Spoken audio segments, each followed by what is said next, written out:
నేను సిన్సియర్ కార్యకర్త. నేను తెలుగుదేశం పార్టీ కోసం ఎలాంటి నష్టం జరగకుండా చూస్తాను, కార్యకర్తలకు కానీ పార్టీకి కానీ చెప్తా ఉన్నారు.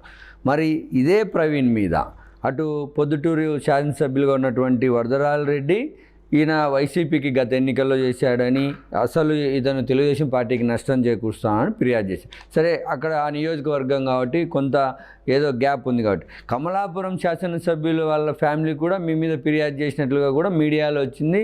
పబ్లిక్గా ఇద్దరు శాసనసభ్యులు, అది కూడా మీ పార్టీకి సంబంధించినటువంటి వారు, మీ పైన ఆరోపణలు చేస్తూ ఉంటే దీన్ని ఏమని అర్థం చేసుకోవాలి? మంచి క్వశ్చన్ అడిగినామన్నా, దీనికి చాలా కొంచెం వివరంగా జవాబు చెప్పాల్సి ఉంటుంది. ముందు పొద్దుడు నేర్చుకొని మాట్లాడదాం అన్న. ఒకటి, ప్రజలు కానీ మీడియా, మీరు కానీ అధికారులు కానీ మేధావులు ఎందరో ఉన్నారు. ఫస్ట్ ఒకటి ఆలోచన చేయండి. ఒక నియోజకవర్గంలో ఎమ్మెల్యే టికెట్ కోసము పోటీ పడిన వ్యక్తులం ఎవరు? నేను, వరదరాజరెడ్డి గారు. టికెట్ ఆయనకి ఇచ్చినారు.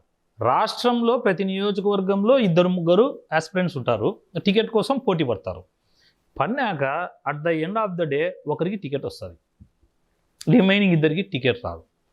ఏదైతే వ్యక్తికి టికెట్ వచ్చిందో ఆ వ్యక్తి గెలిచిన తర్వాత లేదా ఎలక్షన్లు అయిపోయిన తర్వాత చెప్పే ఫస్ట్ ఊతపదం లేదా ఫస్ట్ మ్యాండేటరీగా చెప్పే పదం ఏంటంటే, నాకు నా ఆస్పిరెంట్గా ఉన్న ప్రవీణ్ చేయలే.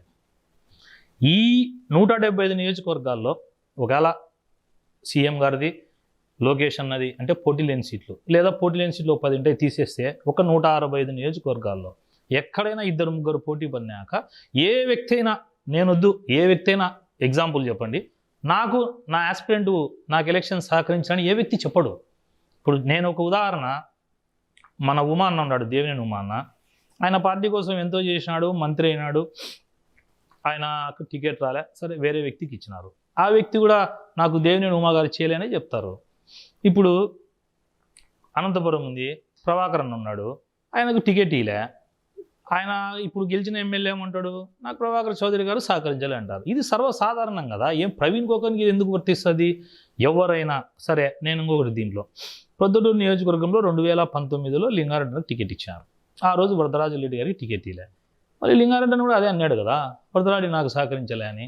2014లో వరదరాజ రెడ్డి గారికి టికెట్ వస్తే నాకు లింగారెడ్డి సహకరించలే అన్నాడు. ఎవ్వడు కూడా రాజకీయాల్లో ఆస్పిరెంట్గా తనకు ఎవరైతే పోటీ ఉంటారో, ఎమ్మెల్యే టికెట్ ఆశించిన ఆస్పిరెంట్స్ను ఎమ్మెల్యే స్థాయి టికెట్ అడిగే వ్యక్తులు చేయలేదని చెప్తారు.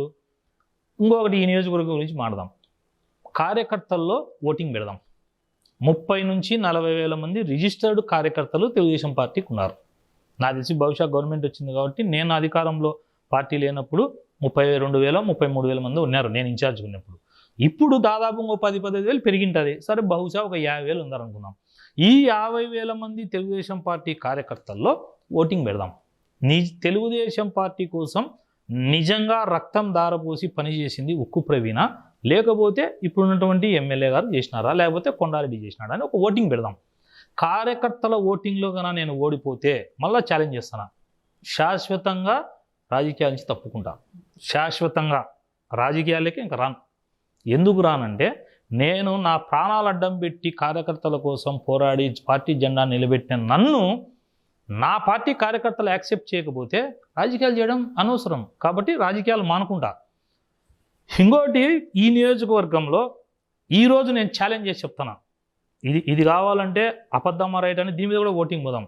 2019 నుంచి 2024 వరదరాజు రెడ్డి గారికి టికెట్ అనౌన్స్ చేసేంత వరకు తెలుగుదేశం పార్టీ జెండాను ఇంటింటికి తిప్పింది నేను, నా కుటుంబ సభ్యులైనటువంటి నా భార్య, మా అక్క, వెనకాల ఉండి నా తండ్రి, నా తల్లి, మా అన్న, మా తమ్ముడు, నా కుటుంబం మొత్తము బ్యాక్ సైడ్ 4, ఫ్రంట్ ఫేస్లో 3 తెలుగుదేశం పార్టీ జెండాను డోర్ టు డోర్ తిప్పి తెలుగుదేశం పార్టీకి ఎట్లా తిరిగి ఈసారి ఓటు వేయాలా అనే ప్రజలు ఆ లైన్లోకి తీసుకొచ్చింది నేను, నా కుటుంబం.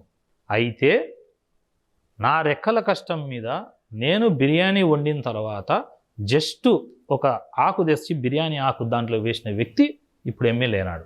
అయినా కూడా పార్టీ అతనికి టికెట్ ఇచ్చింది కాబట్టి మీరు మళ్ళా గమనించాలా, మీరు మళ్ళా పాత రికార్డ్స్ చూడండి.